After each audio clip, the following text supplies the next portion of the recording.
In this short lecture, I want to talk about something that I think that Melville is doing with Moby Dick. In the first lecture, I mentioned how this is could be considered a great epic, and I think Melville wanted Moby Dick to be considered a great epic. And if you remember right, we talked about how great epics have great heroes and great antagonists and great themes, and all these things play in Moby Dick, play out in Moby Dick, and we'll see this as the novel progresses.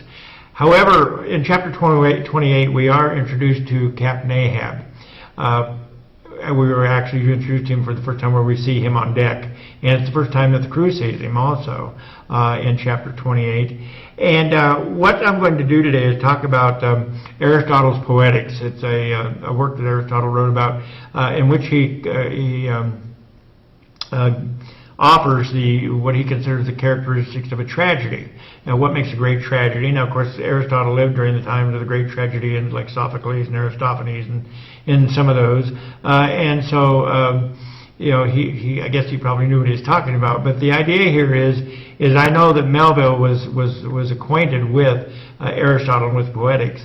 And we'll see how this plays out later also in other works. In my English 112 class, we teach Oedipus Rex, considered one of the great Greek tragedies.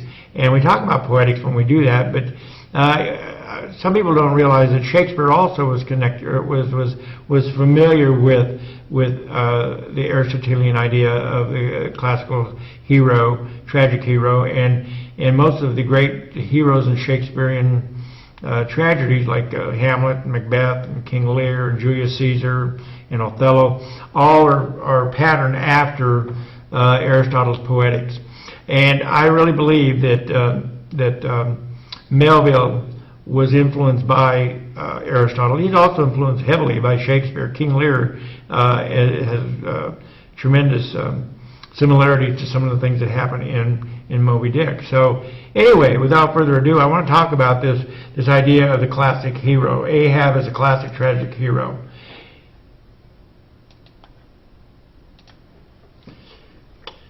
You can see here on the photograph here is from the 1956 version of Moby Dick with Gregory Peck. And let me just stop here for a second. If you're going to watch a film version, this is the one to see. It's in black and white. And there have been some newer versions like with Patrick Stewart and some others, but I believe, and this is just my opinion, but I believe that the Gregory Peck Captain Ahab 1956 version is probably the one that's closest to the novel, although it does not follow the novel explicitly. But anyway, this is a good picture of what Captain Ahab would look like. You can notice the ivory leg and the haughty spirit.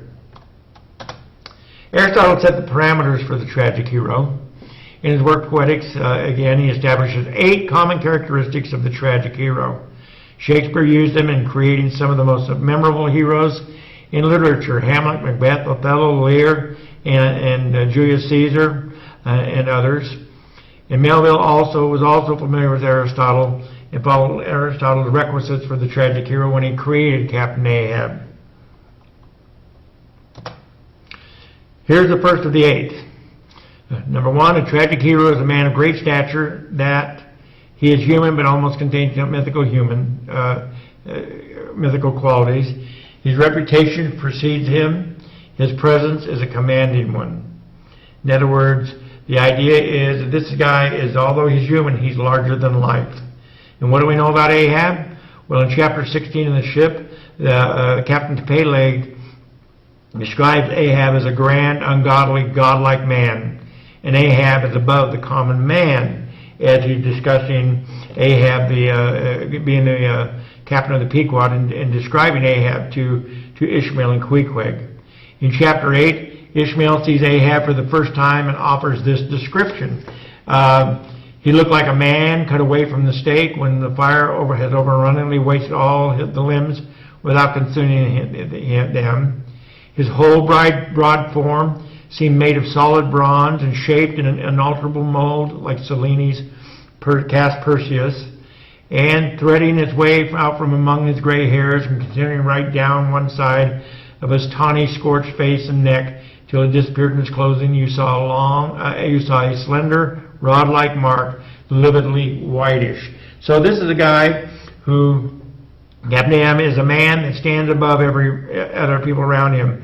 When he walks in the room, he commands attention just by his very presence. So his presence, as I said, is a commanding one. And so that is, the first requisite for a tragic hero. Number two, although he is great, he is not perfect.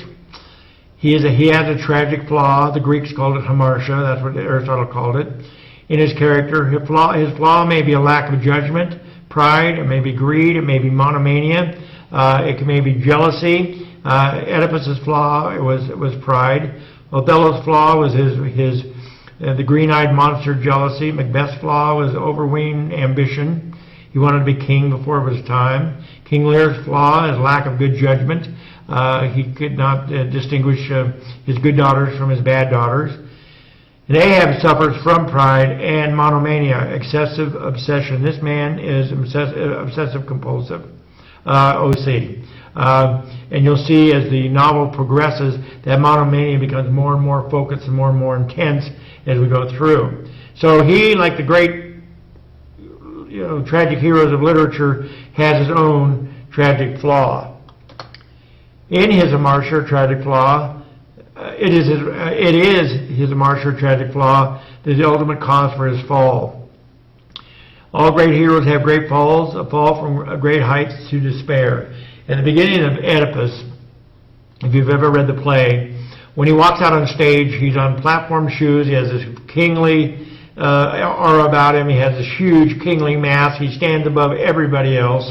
And you can tell that this man is a great man and he's king. The people are on their knees, praising great Oedipus. 2 hours later, as he's being walked off stage, after he has gouged his eyes out with pins and has he's changed his kingly great mask for this tragedy mask, this mask of sorrow, he's a broken old man. In 2 hours, the audience sees him go from this greatness to this despair in 2 hours. That's what you call the great fall. And we see it in every one of the great Shakespearean heroes also. It must be remembered the flaw that caused the fall is in character, not a physical defect. In other words, Oedipus, even though Oedipus stands for clubfoot or deformed foot, that is not what his flaw was. His flaw was the fact that he was full of pride, and that pride brought him down. Number 4, his fall is not always his fault. Often he is fighting outside forces that are larger than himself and of epic proportions. That's what makes him heroic, usually for selfish reasons. Okay? He's fighting fate.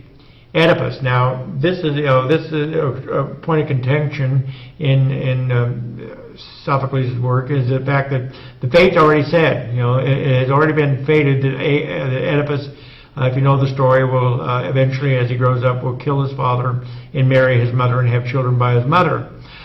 He tried to run from fate, sort of like Jonah in the whale, running from fate, and it's an impossible feat to fight fate, and so therefore that is a force outside, larger than outside the realm of natural foe.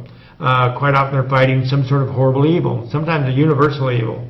Othello, if you've ever read the play, there's a character named Iago who does everything he can to destroy Othello, and eventually does. And he's the antagonist of the play. Is often called the most evil character in all of English literature. Othello is a good man and a man who's rather naive. And so therefore he could not see through the deceit of this man whom he thought was his friend, and so he was, in his naivete, he was fighting evil. Ahab sees Moby Dick as a symbol of evil, and we'll see how that plays out also as the novel goes on. And sometimes it sounds rather ambiguous, but the force that he's fighting is himself. Almost all tragic heroes are their own enemy in many ways, because they cannot see their folly, they cannot see their mistakes, they can't see their flaw, and so therefore they're fighting themselves in many ways. So not always their fault, All right, this idea. It's almost like it's an inborn character flaw, and so therefore, whatever that character flaw is, whatever that is that they're fighting, is what's going to take advantage of that flaw. Number 5, he always has some sort of self-insight after his fall from greatness. He often sees the folly of his tragic flaw and recognizes the consequences of his actions. The hero has an epiphany in which he realizes Hamartia. Every single one of the great heroes, Othello, all of them, Oedipus, Othello, Hamlet, Macbeth, all of them see at the end, as they're going down, the mistakes that they have made. But it's too late. Two of the saddest words in the English language are too late. It's too late, and their epiphany even makes it even more tragic, because they realize, things could have been different if they would have made different choices in their lives. And we'll see how that works out. Ahab has a tremendous epiphany, and towards the end of the novel, and you'll see that. And of course, I will point it out just in case you don't see it. Number 6, in his fall, he often brings down innocent victims with him. At the end of every great tragedy, innocent victims die with the hero. If you've ever seen Hamlet or read it, at the end of the play, there's like 9 people that have died in that play that did not need to die if Hamlet would have done what he should have done in the first place. Every single one of Shakespeare's plays have innocent people die. And at the end of in Oedipus, Jocasta, the wife mother of Oedipus, is an innocent victim. The children are innocent victims, and so lots of innocent victims die with so because it's a larger than life kind of thing. It's more than just the fall of the character. It's the fall of the whole world sometimes around them. And how does it work out in Moby Dick? We'll see. How many people, if any, go down with Moby Dick, or go down with Ahab at the end of Moby Dick. Number 7, when he falls from greatness, the audience is left with a sense of awe and the feeling that they have witnessed something great but tragic. Aristotle calls this pity and awe. That doesn't mean we feel sorry for them. That means we are sort of shocked at the end of it. In fact, we're sort of left speechless. I don't know how many of you have ever read or seen the play. It'd be better if you've seen it, Death of a Salesman by Arthur Miller. When that play opened in 1949, I'm not sure, but anyway, when it opened on Broadway, the very first night, when the audience came, if you've ever seen the play, the last part of it is so moving, that as the curtain goes down, and you see this very moving scene, that just happened in front of you. The first night that play was produced in Broadway, when the curtain went down, the audience was absolutely silent. And Arthur Miller thought that he had failed. But what he did not realize was that the audience was witnessing or suffering from what Aristotle called pity and awe. When they finally got their senses about them, he had a tremendous applause and tremendous acclaim to that play. But it was so moving that the audience was left sort of speechless. So that's sort of it. The idea that when the audience sees this hero go from great heights to despair in those 2 hours, that they feel this tremendous sense of empathy, and the audience will feel that sort of the tragedy of the fall. And finally, all great tragedies teach some sort of a moral lesson or some kind of a lesson. All tragedies are didactic, that is, they teach a lesson. The hero's tragedy is an example for us to follow. They tell us, Othello shows us what unchecked jealousy will do. Hamlet shows us what unchecked ambition will do. How it will destroy somebody.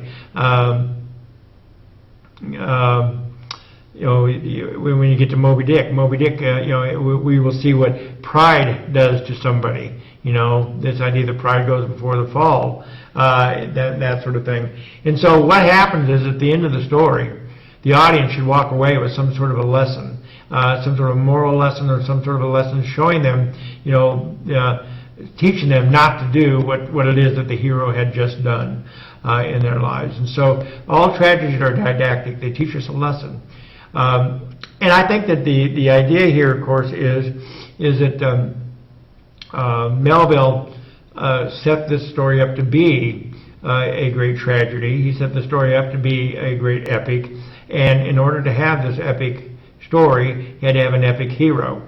And to do that, he wanted to do what Aristotle prescribed on what makes a great tragic hero. Now, it's up to you to decide whether he's a great tragic hero or not, as the story unfolds. Just because I said he is doesn't mean that that's necessarily right. You may disagree. There are some people who wonder, why is a whale nothing but a fish? A whale, he's a mammal. How can a whale be an antagonist? And how can a man that seems to be ending up as evil as Captain Ahab be considered a hero? Those are valid questions. The idea, of course, is that by the time Moby Dick opens, Melville is already on his way. I mean, not Melville. I'm sorry. Ahab is on his way down. He's already gone through the climax of his life. If we'd have seen him before his first encounter with Moby Dick, he was a great captain. People probably fought to get on his ship, because he had this tremendous reputation. But we are introduced to him after he's gone through that, and so he really is already in the midst of his falling from greatness to despair. We're sort of right in the middle of it, and we'll see how that works out. But I do believe that Melville wants us to think of Captain Ahab as this great Aristotelian hero that has this tremendous tragedy happen to him.